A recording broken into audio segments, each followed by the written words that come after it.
Le Continental, figure de proue au cœur de Bruxelles, connu aussi pour sa publicité Coca-Cola, soit dit en passant en panne depuis plusieurs mois. Mais dans ses combles et ses greniers, c'est un autre secret que ce bâtiment recèle, moins spectaculaire peut-être, mais plus économique. Dans ce coffre, un moteur produit de l'électricité et de l'eau chaude. Dans le jargon des ingénieurs, on appelle ça de la cogénération. Accrochez-vous, explication d'un ingénieur.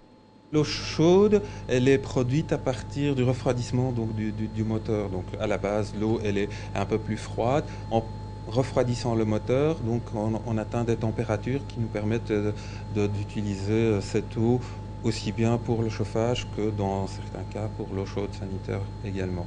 Et donc l'eau qui refroidit, elle est stockée dans ce ballon avant d'être redistribuée sur le réseau de chauffage ou d'eau chaude sanitaire du bâtiment. Ce bâtiment n'a pas été choisi par hasard, car à côté des services de la régie foncière, il abrite plus de 40 appartements, une quinzaine de commerces et des bureaux.